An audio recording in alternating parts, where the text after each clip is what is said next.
Muy bien, pues buenas tardes a todos. Bienvenidos a un nuevo acto del Foro de la Concordia en nuestra querida Facultad de Derecho. Son muchas las actividades que de la mano del Foro venimos celebrando en nuestra querida facultad y desde luego pues van sin duda alguna ganándose la buena fama que tienen como asociación que promueve el debate en la sociedad civil. Sin duda alguna el elenco de personalidades que han desfilado por la Facultad de Derecho de la Universidad de Granada tiene hoy un punto álgido. Un punto álgido por contar con una conferenciante en el día de hoy que ha demostrado sin duda alguna su buen hacer en el ejercicio de la judicatura. Estamos en un Estado de Derecho, en un Estado democrático y social de derecho. La prensa, sin duda alguna, juega también un relevante papel. Pero yo siempre que he tenido ocasión de hablar en público o de hablar con mis alumnos acerca de cuestiones problemáticas que atañen a la España contemporánea y muy especialmente, ¿no?, a la clase política de nuestro país, siempre he dicho que el Estado de Derecho está a salvo.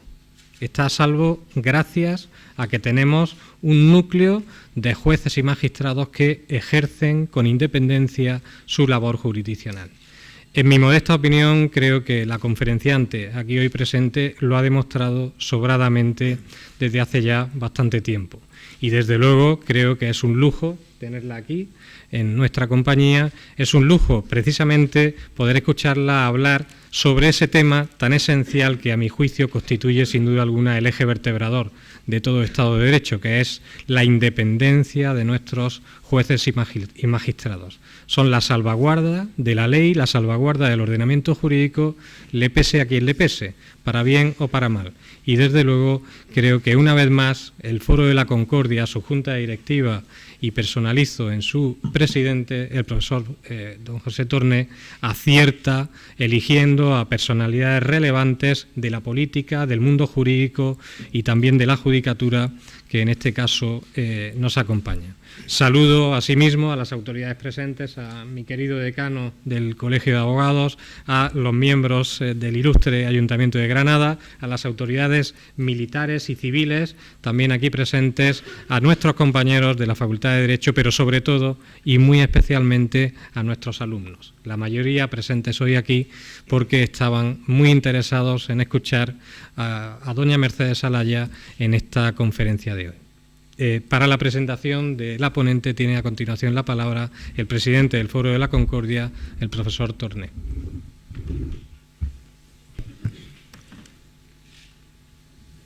Ilustrísimo señor decano de la Facultad de Derecho, ilustrísima señora doña Mercedes Carmen Alaya Rodríguez, magistrada de la sección séptima de la Audiencia Provincial de Sevilla, excelentísimas e ilustrísimas autoridades, señores vicepresidente, secretaria y miembros de la Junta Directiva y socios del Foro para la Concordia Civil, señoras, señores, amigos todos.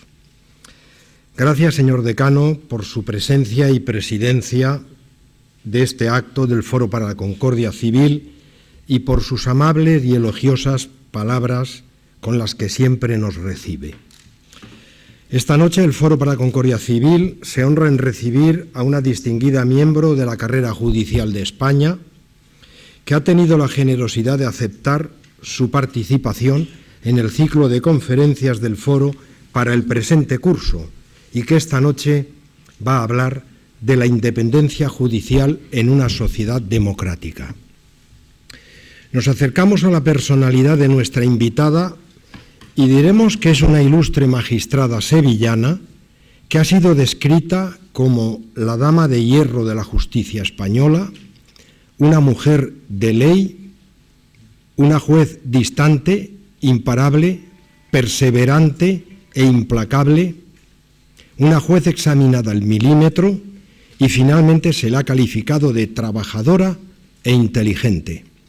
Se licenció en Derecho a los 23 años y aprobó la oposición a la carrera judicial 2 años más tarde. Ocupará nuestra atención una de las cuestiones más importantes de la Administración de Justicia, particularmente en su vertiente como virtud, como así la consideraban los clásicos pensadores.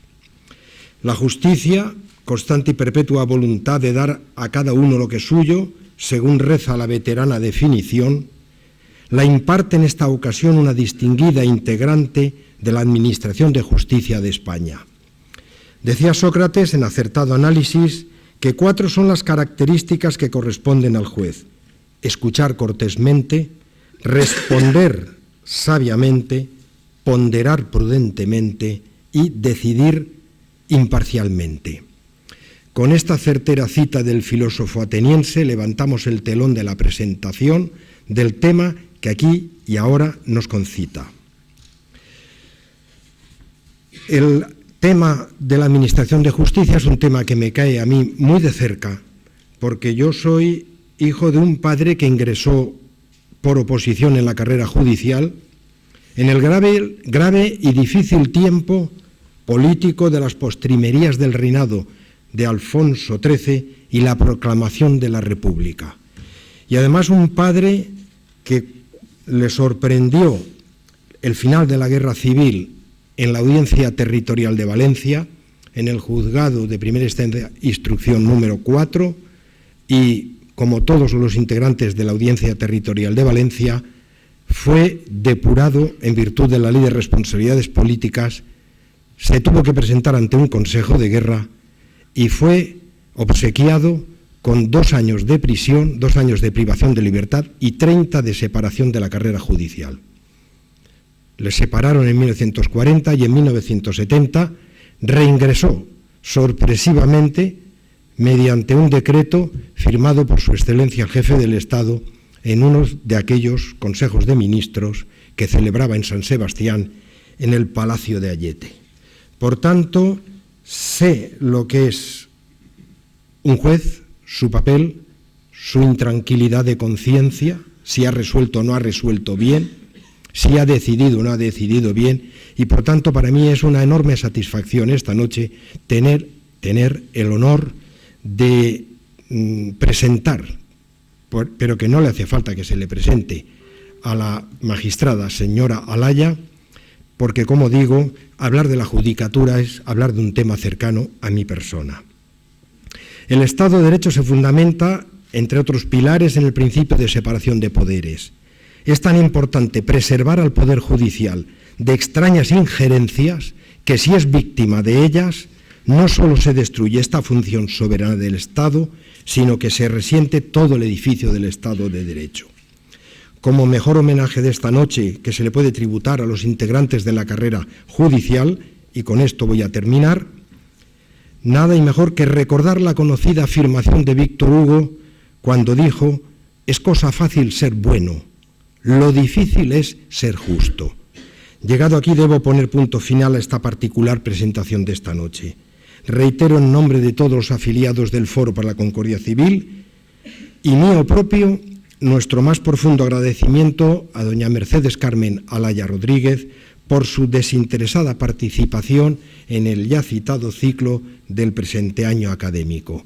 Gracias también a mi querido decano y amigo, el profesor Olmedo Cardenete, y abro un capítulo especial de agradecimiento a los señores Miguel y Eduardo Vilches por su valiosa colaboración en que se haya hecho posible este acto esta noche. A todos y a ustedes, por su presencia, muchas gracias.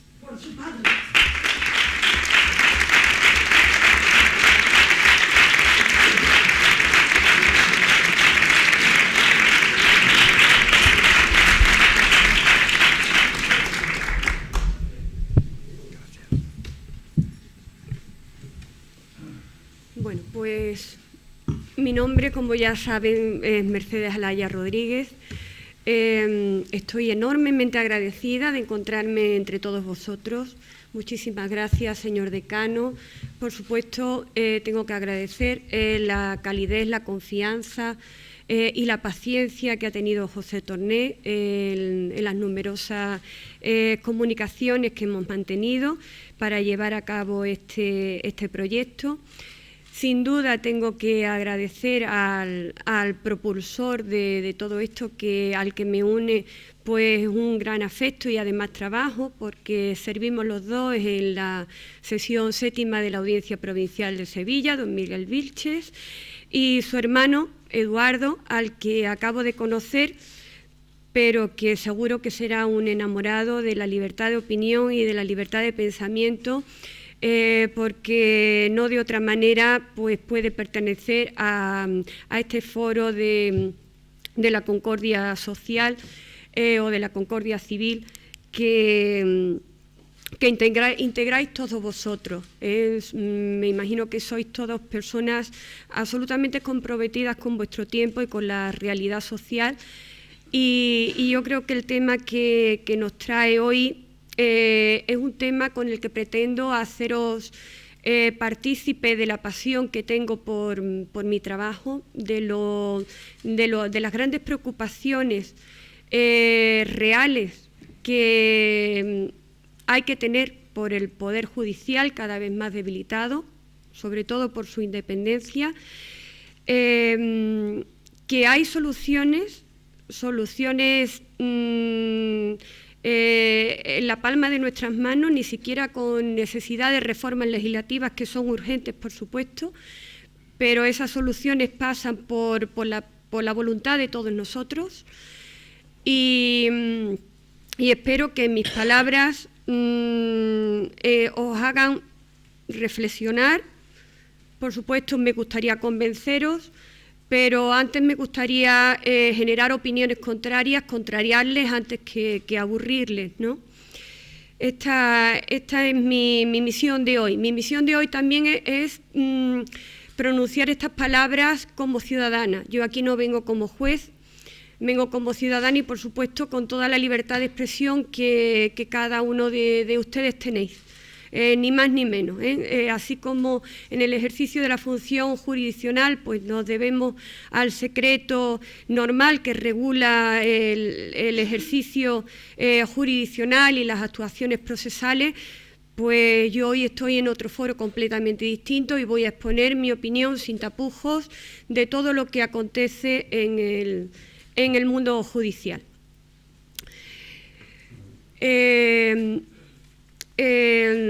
Acerca de este tema, el primer problema que me enfrento cuando abordo la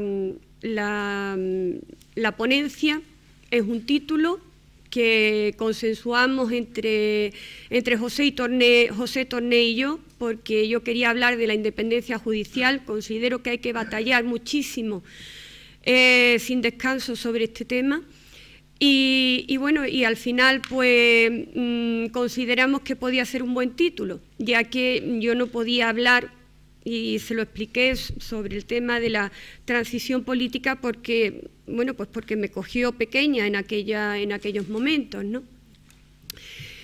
Y entonces, cuando me enfrenté a la hora de elaborar la ponencia, me enfrenté a un montón de folios en blanco y con este título, pues no les puedo negar que el primer sentimiento fue un sentimiento de enfado. Yo soy una persona muy, muy pasional en todo lo que hago, y evidentemente la independencia judicial en una sociedad democrática, así se llama la ponencia, nos pone de manifiesto que efectivamente nadie duda que vivimos en una sociedad formalmente democrática, pero unos pocos, yo creo que cada vez muchos más, dudamos de que efectivamente exista independencia judicial. Y si no existe independencia judicial, desde luego nuestro Estado de Derecho está seriamente debilitado. Como bien han dicho los ilustres predecesores en el uso de la palabra, nuestro Estado de Derecho se basa en aquella idea de los ilustrados, de John Locke y del barón de Montesquieu, de la separación de poderes, el poder legislativo, el poder ejecutivo y el poder judicial. Y es muy importante recordar las palabras de Tomás y Valiente en estos momentos, que quizás cobran mayor importancia a día de hoy, porque el fenómeno de ataque a la independencia judicial es un fenómeno actual. Tomás y Valiente decía que el Poder Judicial y la independencia judicial son dos términos mutuamente reconducentes que se necesitan el uno al otro y que solo coexistiendo existen. Es algo, son palabras que efectivamente nos hacen pensar que sin independencia judicial el Poder Judicial no existe. Y digo que el ataque a la independencia judicial es un tema absolutamente actual, porque lo estamos viviendo de sobremanera en el momento presente. Miren, yo aprobé las oposiciones con 24 años y en aquel entonces lo único que percibíamos los jueces era que efectivamente las luchas políticas trataban de llevarse al terreno del mundo judicial, pero no había esa interferencia del poder Ejecutivo en las decisiones judiciales, cosa que lamentablemente desde hace unos años y sobre todo en la actualidad pues venimos observando en una progresión absolutamente proporcional a los casos de corrupción política. Es decir, a medida que aumentan los casos de corrupción política, aumentan los intentos cada vez más socavadores de injerencia del poder político. Esto nos damos cuenta unos pocos, y esto es un gran problema. Nos damos cuenta unos pocos porque el derecho es una materia bastante ininteligible para el resto de los ciudadanos. El juego procesal todavía más sutil, pues es difícil que descienda a la ciudadanía. Y esto lo saben utilizar muy bien los políticos, porque preparan o proponen leyes pues, para luchar contra la corrupción, para agilizar la justicia. Son reformas muy recientes de la Ley de Enjuiciamiento Criminal y en vez de conseguir esto, lo que consiguen justamente es el efecto contrario, es decir, tratar de atar de pies y manos el Poder Judicial, porque efectivamente el Poder Judicial tiene su función legitimadora fundamental en el control del resto de los poderes del Estado y fundamentalmente en el control del Poder Ejecutivo. Hemos dicho que efectivamente ese es un primer fenómeno, ¿no? Que esas injerencias no las percibe con claridad el ciudadano.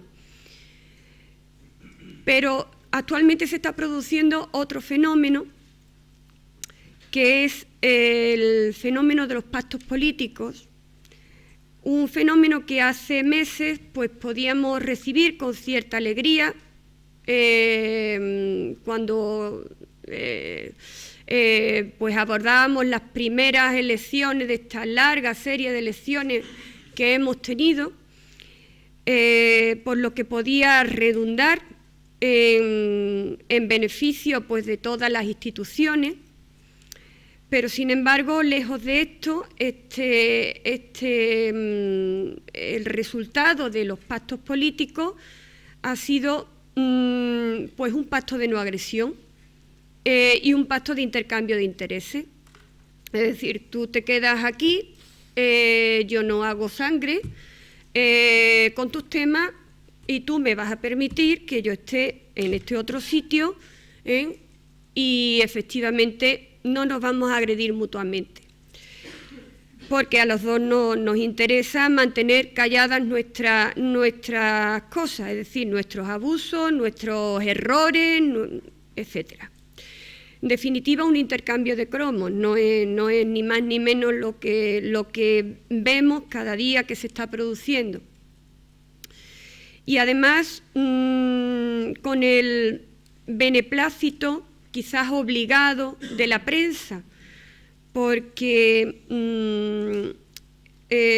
claro, los principales consejos editoriales de los principales medios de comunicación, por ejemplo, El País, pues al frente de los consejos editoriales del País pues está Felipe González, está el señor Rubalcaba, y me imagino pues que políticos de primer valor estarán en periódicos o en medios de comunicación de signo contrario. Entonces, estamos en un momento en el que verdaderamente ese protagonismo que la propia prensa generó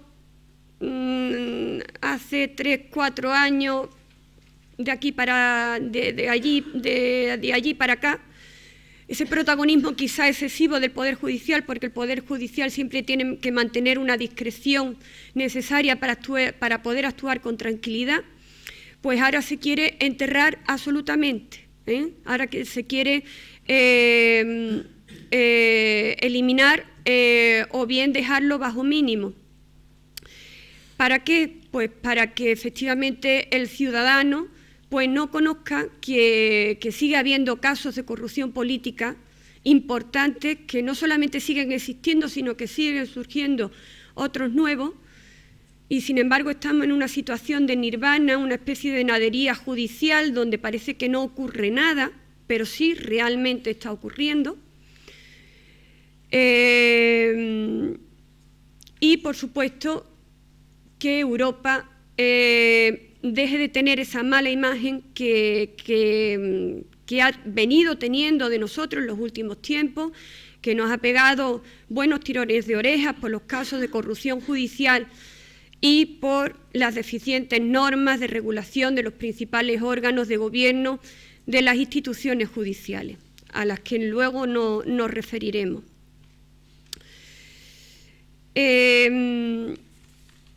Tenemos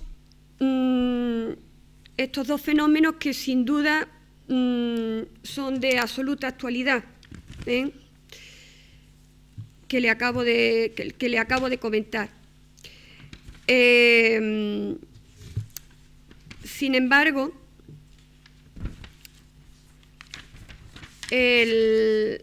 la línea que persigue el Ejecutivo, tratando o el poder político, ¿no?, tratando de injerir paulatinamente en las decisiones judiciales, pues ya está marcado, y está marcado con líneas maestras que efectivamente son, vuelvo a decir, de total y absoluta actualidad. En primer lugar, con las reformas de la Ley de Enjuiciamiento Criminal, las reformas a las que luego aludiré, de 5 de octubre del 2015, la Ley 41/2015 y la Ley Orgánica 13/2015, también de 5 de octubre, y con el anteproyecto de la Ley de Enjuiciamiento Criminal que amenaza ver la luz, un anteproyecto donde efectivamente, bueno, pues parece que se pretende dar el hachazo final a la independencia judicial. Antes de abordar estos dos núcleos esenciales de las reformas que atenazan la independencia judicial, yo quiero referirnos en primer lugar pues a los problemas que hemos tenido desde siempre, que el Poder Judicial ha tenido desde siempre. En primer lugar, debo de referirme al Consejo General del Poder Judicial. El Consejo General del Poder Judicial, pues cuando se preveyó su constitución en el artículo 122 de nuestra Carta Magna, se preveyó como el órgano de gobierno de los jueces, y yo creo que en aquel momento quizá era normal esa desconfianza que podía sentir el poder político hacia cualquier elemento que pudiera suponer una limitación de las libertades, de los derechos de los ciudadanos. Entonces se nos podía tener temor a los jueces, lo mismo que podía tenerse temor a los militares, a las fuerzas y cuerpos de seguridad del Estado. Y por eso creo que se instauró un Consejo General del Poder Judicial, que es el sistema que hoy seguimos, constituido pues, por 20 miembros, de los cuales 12 son jueces, pero 8 pues, son elegidos, 4 por el Congreso y otros 4 por el Senado. Algo que efectivamente pues, no tiene una razón lógica, porque si nos vamos al Consejo de rector de una universidad, pues por muchos juristas de prestigio que seamos los jueces no formamos parte de ese consejo rector, ni tampoco se forma parte no forman parte los jueces del colegio de procuradores, ni del colegio de abogados, ni del consejo fiscal. La interpretación buenista que se intentó dar por los políticos que estuvieron elaborando, bueno, pues el texto constituyente era por tratar de aprovechar la experiencia doctrinal y jurídica que pudieran tener pues aquellos miembros no pertenecientes al mundo judicial. Esto es un poco absurdo porque verdaderamente es el juez el que conoce por completo en toda su globalidad los procedimientos. Además, hay una gran diferencia, como sabrán lógicamente los que nos dedicamos al derecho, entre lo que es la teoría y la práctica jurídica, y efectivamente es el juez el único que sabe, cuando se trata de procedimientos judiciales, cómo actúa un juez o cómo ha actuado un juez, debidamente o indebidamente, cómo debe de actuar y si efectivamente se ha salvaguardado el derecho a la tutela judicial efectiva de los ciudadanos, ¿no? Además, si se quería aprovechar estos conocimientos que pudieran venirnos desde fuera, pues no hacía falta más que hacer informes consultivos dentro de la propia potestad reglamentaria del Consejo General del Poder Judicial. El hecho de incluir a miembros fuera de la carrera judicial dentro del Consejo General del Poder Judicial no era más que una manera pues, de controlar políticamente el órgano supremo de gobierno de los jueces. Esto se estableció así la Constitución, es el mismo sistema que seguimos, y si verdaderamente es anómalo y absurdo esta composición, que espero que cambie algún día y a no tardar mucho, resulta verdaderamente asfixiante. Yo creo que es la palabra que mejor le viene a la manera de designación de los miembros judiciales dentro del Consejo General del Poder Judicial. La Ley Orgánica de 1980 estableció que efectivamente los jueces, los miembros judiciales del Consejo General del Poder Judicial, pues serían elegidos por los jueces. Sin embargo, 5 años más tarde, ya con la Ley Orgánica de 1985, la Ley Orgánica del Poder Judicial, bueno, pues se produce un cambio drástico de injerencia total y absoluta del Poder Ejecutivo y esos miembros del Poder Judicial, del Consejo General del Poder Judicial, pues pasan a ser elegidos todos por el Congreso y el Senado. Algo que que carece de la más mínima lógica y que supone pues nuevamente una injerencia del poder político en el poder judicial, tratando lógicamente de romper esa necesaria división de poderes.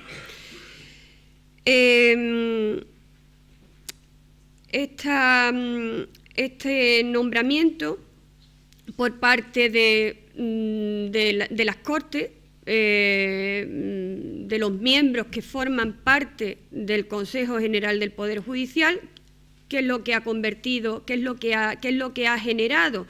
Pues convertir al Consejo General del Poder Judicial pues en un mini parlamento, ya que las fuerzas políticas son las que nombran con una distribución de cuotas entre los principales partidos, pues a los miembros, evidentemente no por su valía, no por su prestigio profesional, sino porque puedan ser más maleables o menos maleables según el interés político de cada grupo. Esto, evidentemente, es algo que nos repercute seriamente a todos los que formamos parte de la judicatura, porque en vez de ser el órgano de gobierno de los jueces, pasa a ser el órgano de control de los jueces. Y efectivamente, en vez de constituir un órgano donde se salvaguarde la independencia judicial, pues justo lo contrario, es un órgano donde se ve claramente cómo la independencia judicial puede quedar pisoteada y, sin embargo, no se reacciona ante ello.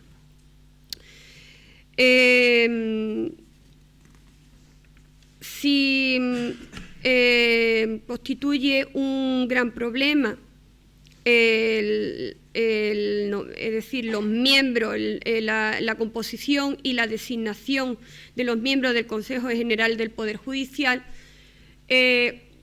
mayor problema constituye sin lugar a dudas, porque sería el primer pilar donde podríamos asentar de manera segura la independencia judicial, es la carencia de autonomía presupuestaria del Poder Judicial. Es absolutamente absurdo que puedan tener autonomía presupuestaria pues el Tribunal de Cuentas o, por ejemplo, el Tribunal Constitucional o, por ejemplo,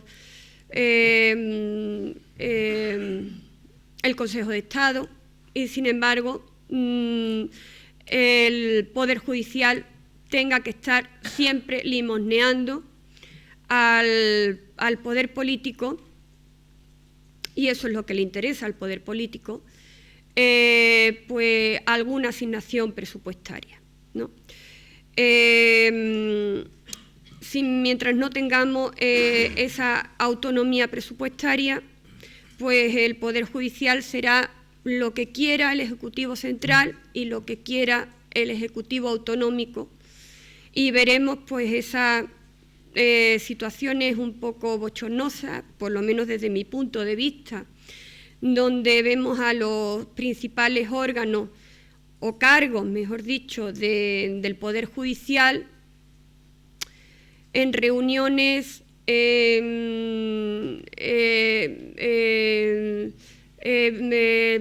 un poco bailando al soniquete embriagador de la política para poder arañar pues alguna asignación presupuestaria que aplicar pues a las enormes carencias que tiene el Poder Judicial.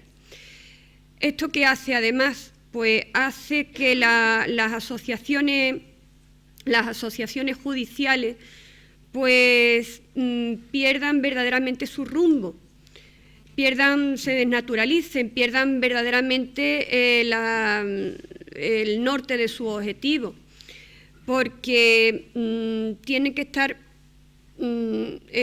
absolutamente preocupados de tratar de colocar a alguno de sus miembros, más que en la excelencia de sus miembros, tiene que estar preocupado en colocar a alguno de sus miembros dentro del Consejo General del Poder Judicial o dentro de determinados órganos que podrán moverse con cierta facilidad y maleabilidad en relación con el poder político. Respecto de las asociaciones judiciales, lo único que ha conseguido las reformas de la Ley Orgánica del Poder Judicial en el año 2001 y en el año 2013, pues ha sido un simple guiño, de tal manera que la preselección de los candidatos a miembros del Consejo General del Poder Judicial, me refiero a los judiciales, pues pueden intervenir en ella, pero en definitiva lo de siempre, la decisión última, pues lógicamente la toma el Congreso y el Senado. Y esto, pues lógicamente permite que haya pues muchos jueces que en vez de dedicarse con vocación al ejercicio jurisdiccional, pues proyecten su carrera pues con una proyección política, porque efectivamente se puede hacer política dentro de la carrera judicial tal y como está diseñado. Es decir, como el Poder Judicial desgraciadamente va de la mano del Poder Ejecutivo, pues hay muchos jueces que efectivamente, más que preocuparse del ejercicio de la función jurisdiccional de manera seria, de manera comprometida, con esfuerzo, con estudio, bueno, pues efectivamente pues son los que mejor estrechan las manos en un cóctel, los que mejor se relacionan con determinados políticos, y seguramente que esos llegarán mucho más arriba que cualquier persona que con calidad y con cantidad de trabajo pues llegue a fin de mes absolutamente asfixiado por la sobrecarga de trabajo. La autonomía presupuestaria pasa porque el Consejo General del Poder Judicial y el Consejo Fiscal pues cojan las riendas de sus propios presupuestos de gasto. Tan fácil como hacer una reforma legislativa que permita efectivamente que cada año puedan hacer pues su previsión de gasto, elaborar su anteproyecto de presupuesto, y que luego, como ocurre en la elaboración de los presupuestos generales del Estado y en el resto de las comunidades autónomas, pues se produzca un grupo de trabajo especializado donde, por un lado, haya representantes del Ministerio de Hacienda y, por otro lado, lógicamente, los que mejor y más saben en materia presupuestaria, el director general de presupuestos y otros, y por otro lado, pues los representantes que se designen en materia presupuestaria por parte del Consejo General del Poder Judicial y por parte del Consejo Fiscal. Incluso se podría dar cabida en esa reunión de trabajo al Ministerio de Justicia, pero a los solos efectos de las reformas legislativas que quisiera introducirse. Pero efectivamente la autonomía presupuestaria debería de pasar por el acuerdo entre los órganos de gobierno de los jueces y los fiscales, es decir, por el Poder Judicial y por el techo de gasto que necesariamente nos tiene que poner el Ministerio de Hacienda, ¿no? Mucho, poco. Con ese presupuesto podríamos ejecutarlo nosotros mismos y efectivamente podríamos colocar el dinero donde verdaderamente hace falta, en el adecuado funcionamiento de juzgados y tribunales, en que tengamos unas instalaciones mínimamente adecuadas, pero no solamente para nosotros, sino para las víctimas, para los acusados, para los procedimientos judiciales que hacen falta periciales y no tenemos dinero para practicarlas. Tenemos que acudir, tenemos que limosnear a autoridades pertenecientes a otras ramas del Estado, como por ejemplo inspectores de Hacienda, interventores generales del Estado, que nos echen una mano, tirarnos del teléfono pidiendo favores, porque no tenemos un duro. Es decir, a nosotros nos puede llegar una denuncia en la que necesitamos practicar una pericial y efectivamente echamos mano de la Junta de Andalucía y la Junta de Andalucía pues nos dice que no hay un duro. Y además pues no le importa en absoluto. Es decir, no, y me refiero a la Junta de Andalucía como me podría referir a la Junta de Extremadura o a cualquier otra autonomía. Efectivamente, los compañeros que han pasado de la carrera judicial a la carrera política, que hay casos, en todas las comunidades autónomas, todos manifiestan lo mismo. Esto no le interesa a nadie. Es decir, el Poder Judicial, mientras más debilitado esté, pues mucho mejor para el Poder Ejecutivo, y esto es una realidad que debemos de tenerla en cuenta. Trabajamos con una escasez de medios intolerable y lo salvamos con mucho esfuerzo personal. ¿Esto qué hace? Pues que muchos de nuestros compañeros pues dejen de, o se le merme esa vocación inicial que tenían al principio, ese interés por el servicio público que podían tener al principio. Yo, desde luego, a mí no me merma en absoluto, a mí lo que me entra es más ganas de luchar todavía contra todas estas injusticias, ¿no? Pero sí comprendo la posición de algunos compañeros que efectivamente pues, se desilusionan con este panorama, ¿no? Por eso es fundamental que el primer escalón de la independencia judicial pase por la autonomía presupuestaria. ¿Cuál es otro de los grandes, principales problemas que hemos tenido y que seguimos teniendo en el Poder Judicial? Pues mire, el Ministerio Fiscal, pero no, bien lo sabe Dios, que no es por los profesionales de enorme y extraordinaria valía que conforman el Poder Judicial, tanta valía como la de los jueces. Es decir, Europa, en uno de sus informes últimos, abordando lógicamente el tema de la independencia judicial en España, señalaba que efectivamente teníamos unos jueces y unos fiscales de alto prestigio.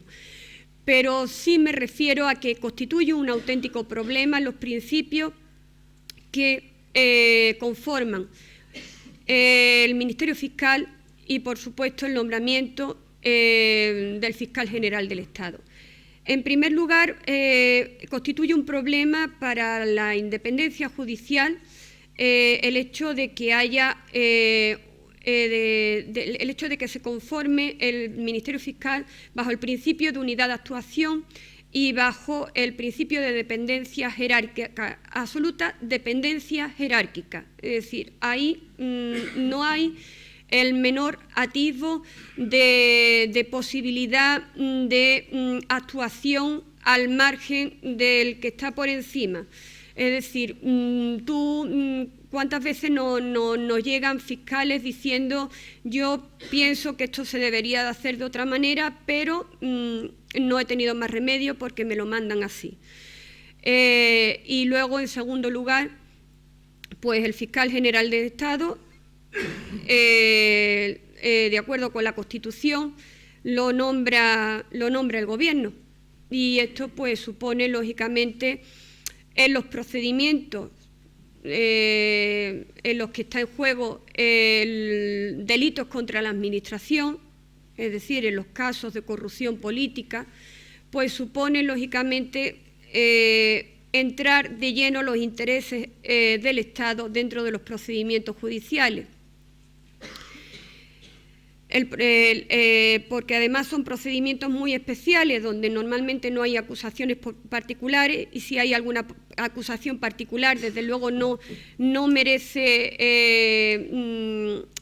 confianza porque trata de hacer una doble defensa de imputados, como ha venido ocurriendo en los casos de corrupción judicial, política que hemos tenido en los últimos tiempos en la comunidad autónoma andaluza, donde la Junta de Andalucía pues sí se personaba como acusación particular porque quería defender el buen nombre de la Junta de Andalucía, pero en realidad lo que hacía era una defensa, una doble defensa de los imputados en aquel procedimiento, ¿no? Por consiguiente, hay en esos procedimientos de corrupción, pues está por un lado el Ministerio Fiscal, que representa los intereses del Estado y al que no le va a interesar en determinados momentos, porque esto es muy importante, lo de los momentos, ¿no? No le va a interesar en determinados momentos pues que se investigue hasta cierto punto o que se investiguen determinadas personas. Lo mismo puede ocurrir también en casos donde haya un cierto círculo de poder, es decir, no solamente tienen que ser casos de corrupción política, sino puede ser, por ejemplo, delitos societarios que afecten pues, a una generalidad de personas y que afecte a un centro de poder que el poder político pues, no quiera hacerle demasiado daño. Entonces, en estos casos nos encontramos absolutamente los jueces solos ante el peligro. La única solución, y es mi principal objetivo con esta conferencia de hoy, es que estos procedimientos se mantengan gracias a las acusaciones populares. Miren ustedes, la Constitución establece, creo que en su artículo 117, si no me corregirán, que la justicia emana del pueblo, y no hay mayor representación de este mandato constitucional que efectivamente el ejercicio de la acusación popular por parte de los ciudadanos, ya sea de manera individual, ya sea con asociaciones. Es absolutamente necesario porque puede complementar el ejercicio de la acción pública por parte del Ministerio Fiscal o suponer una alternativa a la misma. Y lógicamente, permitir sostener estos procedimientos en los que nos encontramos los jueces muchas veces con un callejón sin salida, donde el Ministerio Fiscal, si son casos muy llamativos, pues va a tratar de llegar a lo mínimo e incluso pues va a solicitar acusación por menos delitos de los que corresponde, de tal manera que efectivamente podemos afirmar, aunque eso sea una afirmación de la calle y una afirmación que hemos escuchado de siempre, pero yo puedo, dada mi experiencia profesional, y al principio recuerdo que me rasgaba un poco las vestiduras, pero en este tipo de casos donde no hay más acusación que la acusación pública y lo que se debate es casos de corrupción o casos que le interesa por lo que sea al poder político, la justicia no es igual para todos. Miren ustedes, hay una justicia para poderosos y efectivamente hay una justicia para los que no lo son. Y esto desgraciadamente lo vemos los jueces cada día.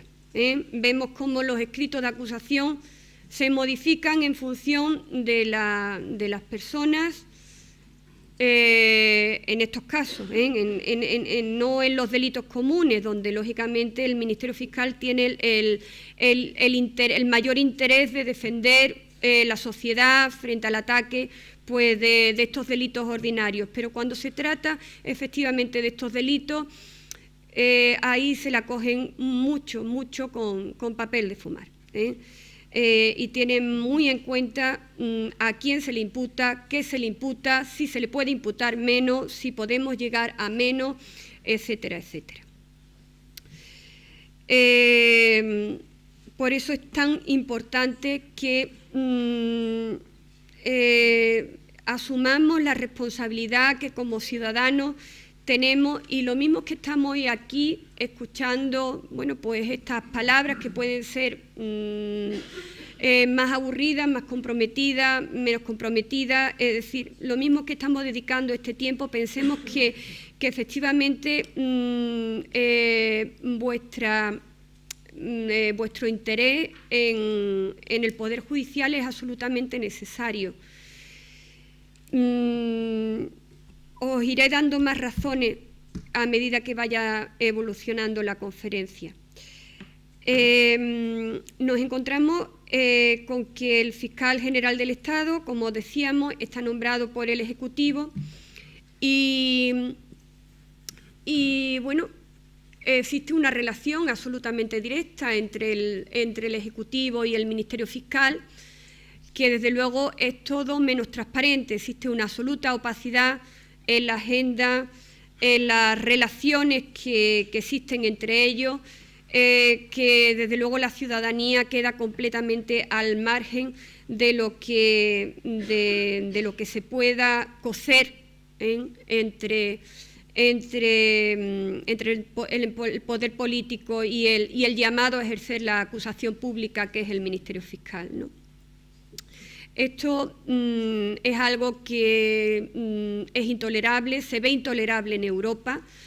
Lo mismo que se ve intolerable que efectivamente no haya en el Ministerio Fiscal un régimen de abstención y de recusaciones, lo mismo que tenemos los jueces. Es decir, ¿cómo es posible que un fiscal que pueda tener un cierto interés en un determinado asunto pues siga ejerciendo la acusación pública por el hecho de que el Ministerio Fiscal es uno? Sí, el Ministerio Fiscal es uno, pero quien formula el escrito de acusación pues es una persona de carne y hueso, como yo, y yo puedo tener amistades y eso lógicamente mina mi imparcialidad. Es absolutamente también imposible de imaginar que no haya un régimen disciplinario del Ministerio Fiscal. Pues no lo hay, no lo hay. No, igual que lo hay pues para los jueces, pues para el Ministerio Fiscal pues no lo hay. Porque estas son las prebendas que lógicamente pues tiene la directa unión que existe entre el Ministerio Fiscal y el Poder Ejecutivo.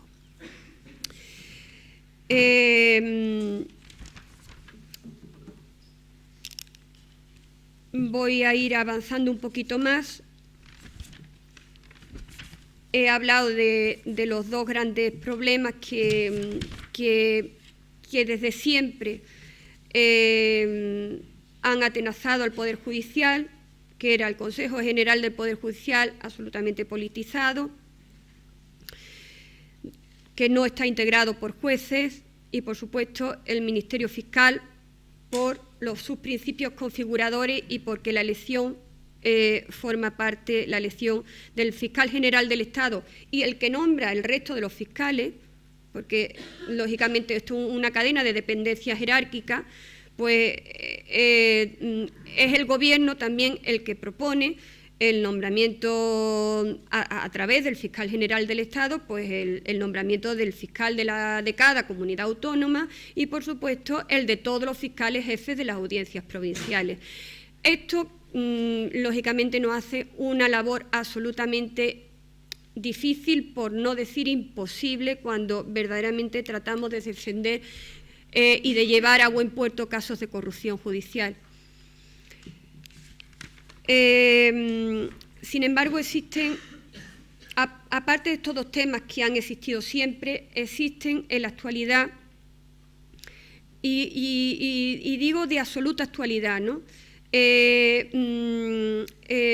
Una serie de elementos en los que el Poder Ejecutivo, quizás para tratar de eliminar ese protagonismo que no lo hemos buscado nosotros, que ha sido porque le interesó al poder político en determinado momento de echar un poco de basura de unos a otros, ¿no?, a través de los casos de corrupción política, ¿no? Aquí en Andalucía uno, en la zona de Madrid, Castilla o en la Comunidad de Madrid otro, en fin, ese juego ha interesado mucho tiempo y entonces pues estábamos todo el día a nuestro gran pesar en los medios de comunicación. Ahora eso ya no interesa. Y entonces, bueno, pues el Ejecutivo se ha puesto manos a la obra para tratar de debilitar lo más profundamente que pueda el Poder Judicial. ¿Y cómo lo hace o cómo lo está haciendo? Pues en primer lugar con dos reformas absolutamente actuales que han entrado en funcionamiento o en vigor en diciembre del 2015. Primero la Ley 41/2015, que tiene dos objetivos fundamentales. Primero, la modificación de la conexidad. Este es un tema que quizás no sea objeto de esta conferencia, pero bueno, tiene importancia porque en los casos de corrupción política, en todos los casos, pero por supuesto en los casos de corrupción política donde es tan importante porque existe una organización criminal, es decir, son procedimientos tan complejos, es necesario o es muy importante la continencia de la causa, pues lógicamente la reforma de la conexidad supone divide y vencerá. Pero a lo que nos lleva en este momento, en esta conferencia, es que la reforma de la Ley 41/2015 otorga al Ministerio Fiscal el control de los periodos de investigación judicial. Es decir, la instrucción tiene que durar 6 meses. Ya pueden imaginarse que los delitos ordinarios, bueno, pues puede ser un plazo escaso, pero bueno, se puede intentar, pero en los delitos contra la Administración eso es absolutamente inviable. Y entonces queda exclusivamente en manos del Ministerio Fiscal, nuevamente en manos del Ejecutivo, si efectivamente pasamos a considerar la causa compleja, lo cual ampliaría el plazo de instrucción a 18 meses y también dependería del Ministerio Fiscal que se concediera una prórroga de esos 18 meses. Es decir, que corremos el gravísimo riesgo, no quiere decir que esto esté ocurriendo, pero digo que corremos el gravísimo riesgo de instrucciones inacabadas, es decir, que el Ministerio Fiscal considere hasta aquí hemos llegado y a partir de aquí ya no nos interesa. Ya no nos interesa porque esta señora o este señor está investigando más allá de lo que al poder político en estos momentos le interesa. Esto es enormemente grave.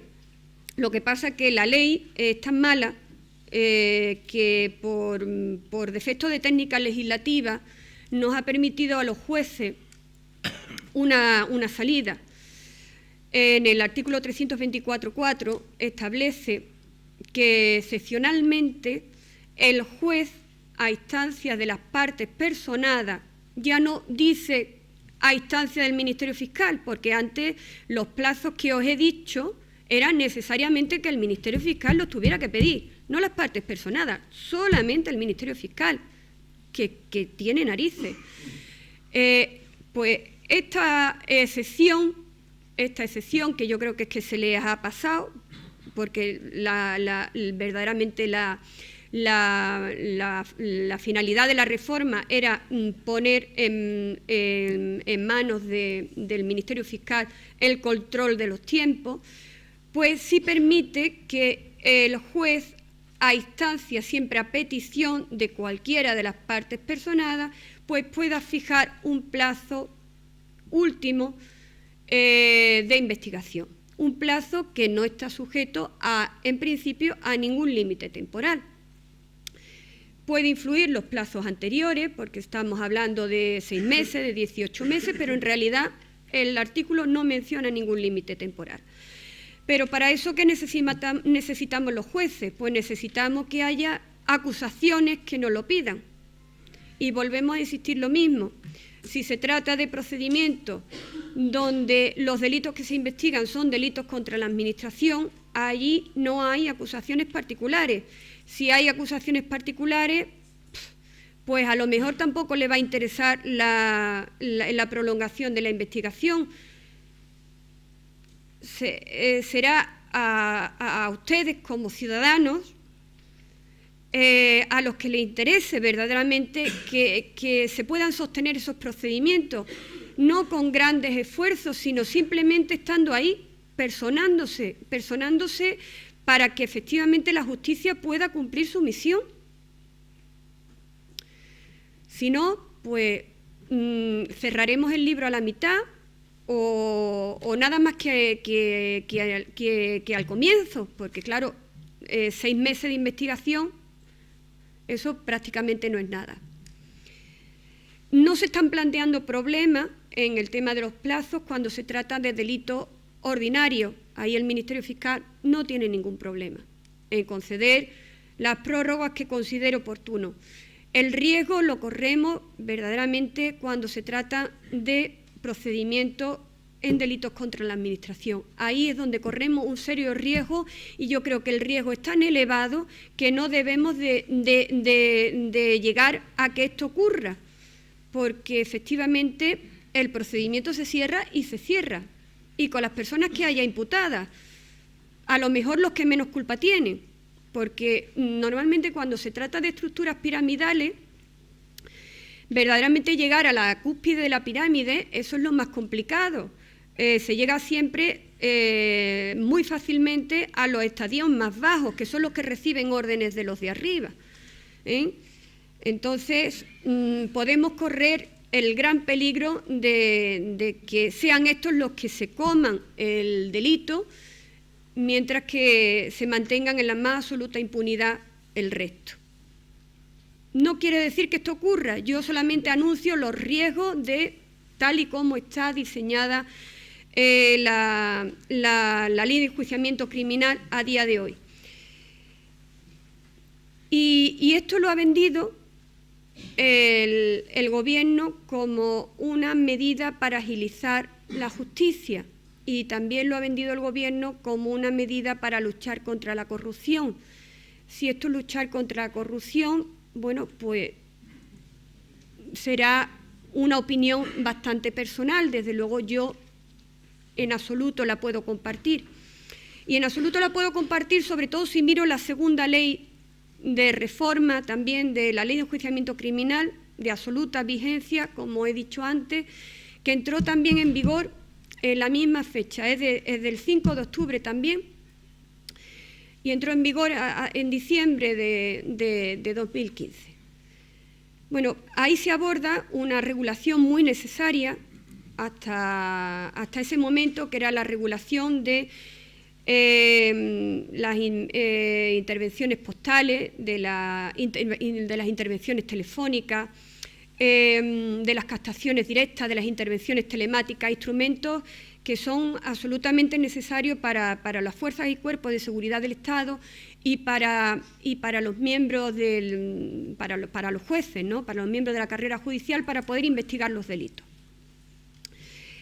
Pero en este tema yo creo que se adoptan dos decisiones absolutamente inadecuadas. La segunda más grave que la primera.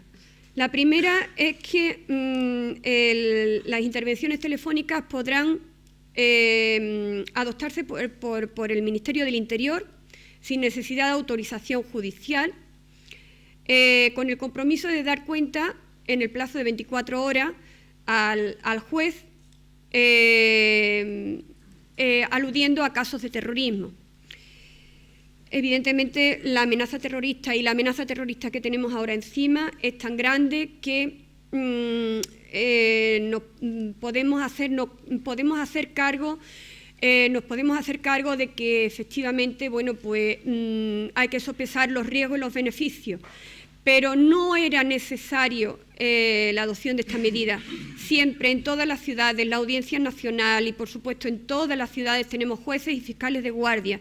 No era necesaria esa adopción por parte policial y, por supuesto, por el Ejecutivo, esa adopción de esa intervención telefónica, porque, sobre todo, fíjense ustedes, ¿qué ocurre si efectivamente no nos dan cuenta a los jueces de esa intervención telefónica en las 24 horas siguientes? No nos enteramos que la intervención telefónica se ha producido.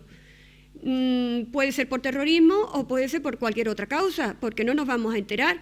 Y, por supuesto, no nos vamos a enterar de las conversaciones que se han grabado. Es un arma tan de doble filo que yo creo que los riesgos que se corren son más grandes que los beneficios. Decía que era grave la primera medida, pero a mí me parece todavía más grave la segunda.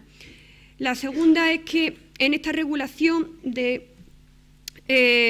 los instrumentos para investigar los delitos, las interceptaciones telefónicas, postales, telemáticas, etcétera, pues el Tribunal Constitucional había hecho muy bien diciendo, bueno, pues que había que establecer un principio de proporcionalidad y que había que acudir a estos instrumentos que afectan a los derechos y libertades fundamentales de las personas que están consagrados en nuestra Constitución, siempre que se tratara de delitos graves.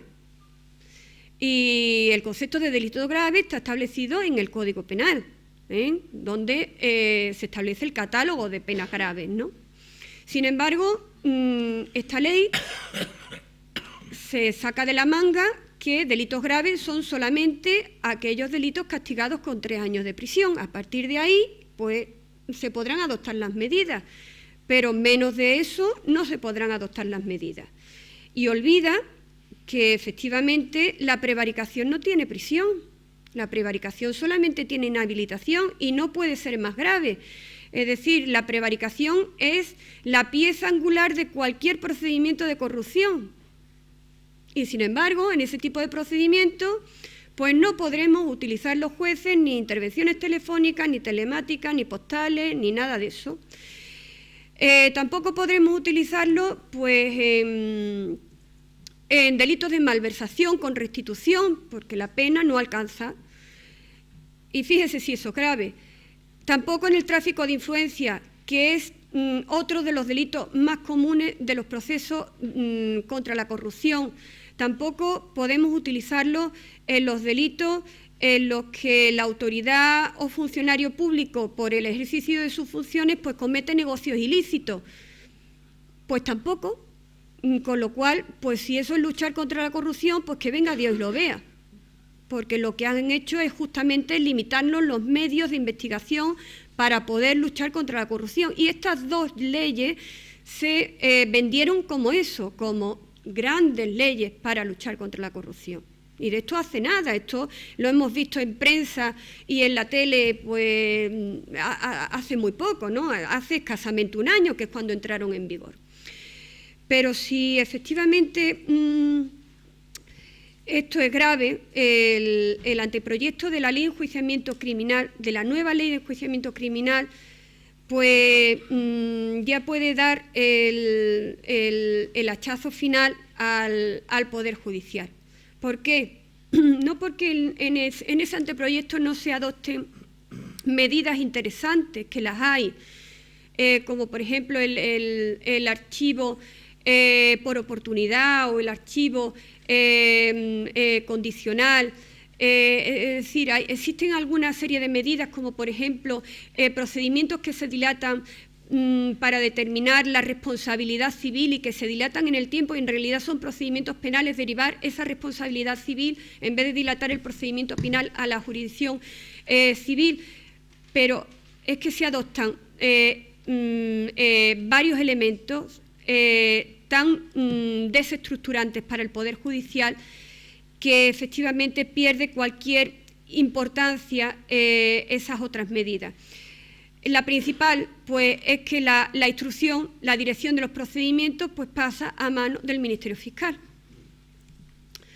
De tal manera que el juez de instrucción pues pasa a convertirse en un juez de garantías completamente ajeno a la investigación y solamente actuará siempre que se le pida por alguna de las partes alguna medida cautelar, algo relativo a la duración del procedimiento, alguna prueba que haya que asegurar, pero el que tendrá la dirección del procedimiento y bajo ningún concepto, lógicamente, admitirá ninguna influencia de la judicatura, de los jueces, es el Ministerio Fiscal. El ejercicio de la acusación pública y la instrucción se unen. Claro, volvemos siempre a lo mismo. Esto, evidentemente, tiene muchas consecuencias. En primer lugar, el Ministerio Fiscal no es un órgano que está acostumbrado a pedir diligencia, no está acostumbrado a practicarla, con lo cual no sabe ni siquiera cómo se practican. Hay que darle el trabajo hecho, con lo cual nos encontramos en primer lugar con una total y absoluta inexperiencia. Una inexperiencia que yo he tenido ocasión de comprobar personalmente cuando la instrucción se le dio a los fiscales de la jurisdicción de menores. Se tiraban a lo mejor una tarde entera para tomar una sola declaración y luego a horas introspectivas de la madrugada teníamos que acudir los jueces de incidencias, los jueces de guardia, porque el Ministerio Fiscal ya había decidido la medida cautelar que quería adoptar y ya la guardia de los juzgados de menores ya se había cerrado y entonces pues de madrugada había que montar el follón del menor, de los padres, de los representantes legales del Estado, de la Junta de Andalucía, etcétera, etcétera. Y estamos hablando de jurisdicción de menores, que hombre, que sí que pueden cometer delitos graves, pero desde luego delitos complejos no van a cometer. Además, tenemos en cuenta que estamos en épocas de crisis. Una época de crisis, hacer inventos como estos, pues yo creo que hay que ser bastante prudentes, ¿no? Mientras menos inventos y menos esnovismo, quizás siempre por tratar de parecernos al vecino, ¿no? Porque son cosas que si funcionan bien y funcionan eficazmente, ¿por qué hay que cambiarlas, no? Razonablemente la instrucción en manos de los jueces funciona aceptablemente bien, y si no funciona tan bien como debiera es porque el Ministerio Fiscal no se involucra lo que sería necesario. Miren ustedes, esto es un dato que se lo puedo proporcionar porque estoy en la audiencia provincial y porque veo las apelaciones. La mayoría de los recursos que se interponen contra resoluciones judiciales y que se terminan revocando, o bien llevan el informe previo del Ministerio Fiscal favorable, o bien llevan el informe previo posterior impugnando el recurso, y se terminan revocando y el Ministerio Fiscal, pues lógicamente, si el juez no se ha dado cuenta, debería de haberse dado cuenta de que efectivamente faltan esos elementos que van a conducir a la revocación. El Ministerio Fiscal se involucra muy poco en la instrucción, no les gusta la instrucción, es decir, ellos mismos ni siquiera están de acuerdo con que la instrucción se le otorgue a ellos, ¿no? Y luego volvemos otra vez al mismo tema. Si es al Ministerio Fiscal al que se le otorga la investigación de los delitos, ¿qué va a pasar en los casos de corrupción? En los delitos contra la Administración, como Juan Palomo, yo me lo guiso, yo me lo como, es decir, yo investigo algo, es decir, yo que soy ejecutivo, me voy a investigar a mí mismo, es algo que no tiene lógica ninguna. Por eso vuelvo a insistir, confío en vosotros, confío en la sociedad, confío en la ciudadanía que tome conciencia del grave riesgo que supone dejar en determinados delitos en manos de los fiscales el ejercicio de la acusación pública. y para eso no hace falta más que personarse en los procedimientos y mantener abiertos las causas judiciales.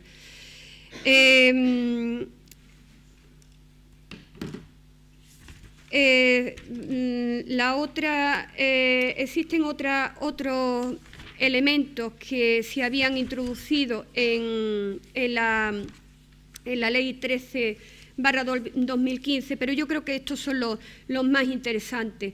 No quiero exponer todo lo que yo pediría, porque yo quiero terminar con mi conferencia con un hilo de esperanza, sin exponer muy brevemente la visión externa e interna del Poder Judicial. Me refiero a Europa. Me refiero a que Europa en el 2014 y en el 2015 pues llamó bastante la atención a España.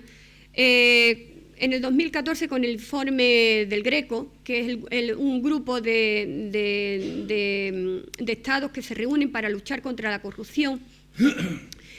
Y en este informe del 2014, pues efectivamente decía que no podía garantizar el Consejo General del Poder Judicial la independencia judicial por su propia composición. Ponía de manifiesto que efectivamente los órganos o los principales cargos judiciales no estaban nombrados de acuerdo con unos módulos objetivos de prestigio profesional que pudieran ser objetivos, ¿no? Que pudieran verse que no hay en su nombramiento injerencia del Poder Ejecutivo. Ponía una serie de cuestiones de manifiesto que no es más que lo que venimos nosotros desde el principio de la conferencia exponiendo. Por supuesto, hacía un soberano hincapié en la forma de nombramiento del fiscal general del Estado y lo que eso conllevaba, ¿no? La ausencia de régimen disciplinario, etcétera. En el posterior informe del Consejo de Europa del 2015, llega a decir el Consejo de Europa que no solamente que el Consejo General del Poder Judicial no sirva para garantizar la independencia judicial, sino que constituye un auténtico peligro para la independencia judicial. Así de rotundo se pronuncia el Consejo General del Poder, o sea, mejor dicho, el Consejo de Europa respecto del Consejo General del Poder Judicial. Y si efectivamente es un riesgo para la independencia judicial y es el órgano de gobierno de los jueces, pues ya pueden ustedes sacar las conclusiones que son evidentes, ¿no? La visión interna es que el 85% en una encuesta muy reciente realizada por el Consejo General del Poder Judicial, el 85% de los jueces de la jurisdicción contenciosa consideran que efectivamente ha sido un absoluto fracaso el traslado de competencias a las comunidades autónomas del tema de justicia, y el 70% en el resto de las jurisdicciones. Y 3 de cada 4 jueces consideran que el Consejo General del Poder Judicial no sirve para garantizar la independencia judicial. Esta es la visión externa. ¿Qué es lo que yo propongo? Pues, si me permite la mesa 2 o 3 minutillos, termino porque para mí es importante lo que voy a exponer, que es simplemente la conclusión de lo que hasta aquí venimos exponiendo. En primer lugar, necesitamos un Consejo General absolutamente despolitizado, constituido por jueces y nombrado por jueces. Necesitamos esa autonomía presupuestaria, es necesaria una regulación jurídica para conseguir que efectivamente nuestros propios medios, aunque sean pocos, los podamos dedicar efectivamente a lo que hace falta para el funcionamiento de los juzgados y tribunales, no para proyectos legislativos que no tienen ningún sentido o que no pueden ponerse en marcha, como por ejemplo la oficina judicial, la nueva oficina judicial, que yo creo que hace más de 10 años que se promulgó y que todavía no se ha puesto en marcha, o por ejemplo lo que ahora se ha dado en llamar el expediente digital o el papel cero. Miren ustedes, un caso que es muy sintomático. En los 4 últimos inicios del año judicial, el presidente de la Audiencia Provincial se refería constantemente a que la misión que nos tenía que llevar a todos nuestro esfuerzo como jueces era para luchar contra la corrupción. Ustedes saben a qué se ha dedicado los 2 últimos años, a decir como misión para el desempeño de la función jurisdiccional, pues al expediente digital, al papel cero. ¿Y esto qué significa? No sé si ustedes lo saben, pero es convertir los procedimientos judiciales pues, en un disco que puede tener pues, 10.000 folios, 50.000 folios, 1.000 folios, que es absurdo porque luego, aunque nos los pasen en disco, lo tendremos que trasladar a papel, porque eso lógicamente está pensado para expedientes administrativos de poco volumen, pero no para las grandes causas judiciales, donde tenemos que ver los documentos, poner un documento en relación a otro, donde tenemos que hacer anotaciones, donde ya los jueces sabemos por la propia experiencia profesional que hay cosas que podemos saltarnos, como las notificaciones a procuradores. Es decir, si ya las condiciones de seguridad y higiene en el trabajo que tenemos son lamentables, imagínense dejar pegados los ojos desde la primera hoja hasta la última en una causa que pueden tener miles y miles y miles y miles de folios en un solo disco. Bueno, pues eso es un absurdo que a alguien se le ha ocurrido y que están decididos a ponerlo en práctica. Por eso digo que la autonomía presupuestaria es fundamental para dedicarlo a lo que verdaderamente importa. En tercer lugar, el Ministerio Fiscal. El Ministerio Fiscal es necesario arbitrar un procedimiento desde ya para que efectivamente sea absolutamente independiente del poder político. Seguro que entre todos los que estamos aquí habrá muchos doctrinarios que se le ocurrirá o que se le podrá ocurrir a algún sistema. Si no lo encontramos, que seguramente lo habrá, pues yo propongo que efectivamente el fiscal general del Estado se nombre por consenso entre las 4 o 5 fuerzas políticas que hay, y que por narices tengan que ponerse de acuerdo en el nombramiento de esa persona. Como lógicamente tendrá que atender a procedimientos judiciales de color blanco, de color rojo, de color amarillo, de color azul y de color naranja, pues efectivamente acudirá a una persona imparcial, a una persona pues que verdaderamente tendrá valía y tendrá preparación, y que no sea pues una persona maleable al poder político, ¿no? Pretendo que efectivamente el Ministerio Fiscal deje esa dependencia absolutamente jerárquica y se le permita una independencia personal a sus miembros, de tal manera que efectivamente evitemos esas situaciones tan bochornosas donde los fiscales dicen: no he tenido más remedio que hacer esto, aunque yo pienso justo lo contrario. Hay que, precisamente la independencia y la imparcialidad tiene que comenzar por ahí, siempre respetando, por supuesto, el principio de legalidad y las instrucciones generales para que el Ministerio Fiscal funcione uniformemente, pero dentro de eso darle libertad a los miembros del Ministerio Fiscal.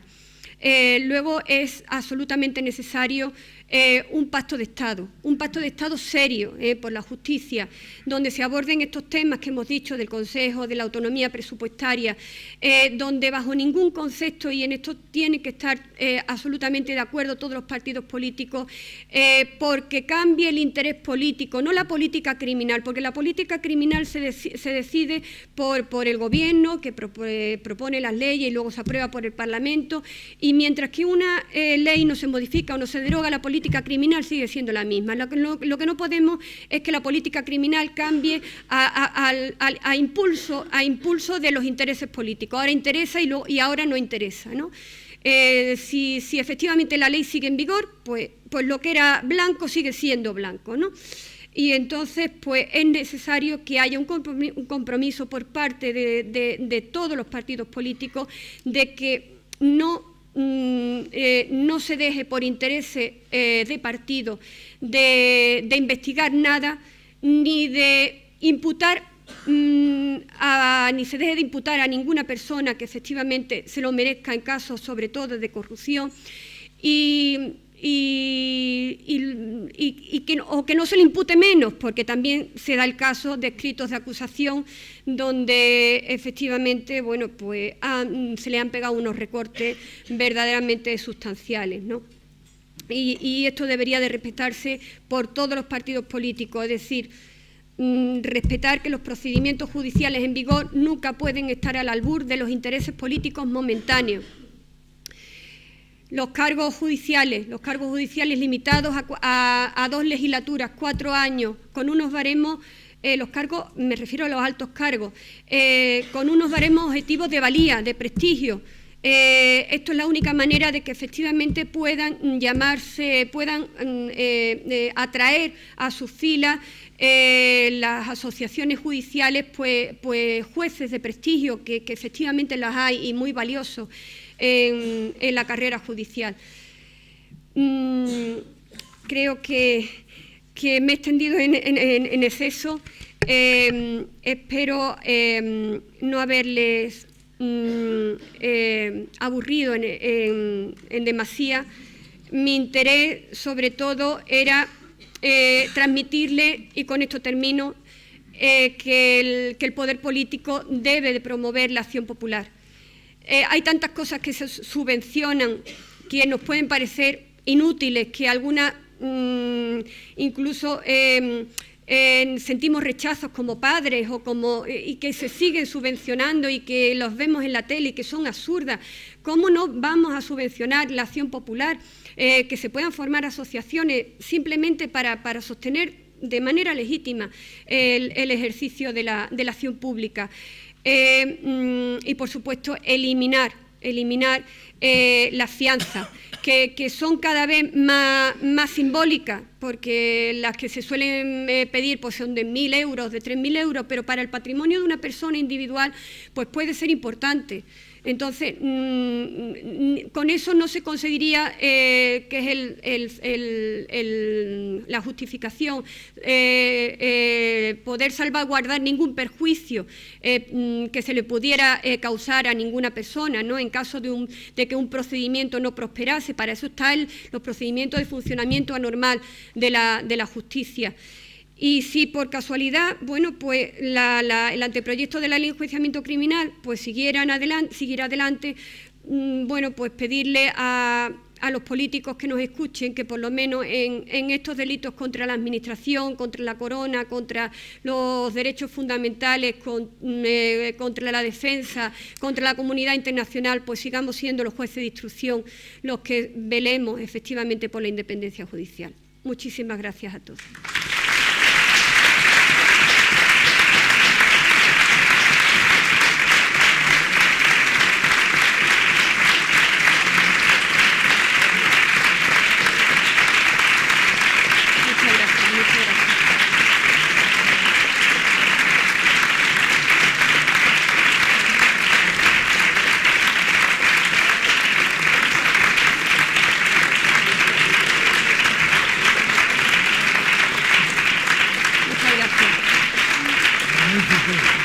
Comprometida, magnífica.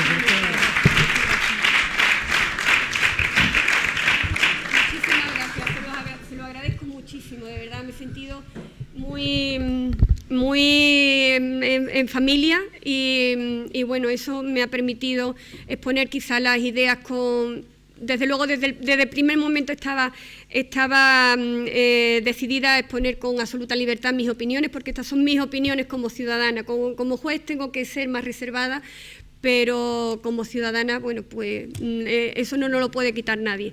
Muchísimas gracias a todos. Se va a anunciar la conferencia próxima.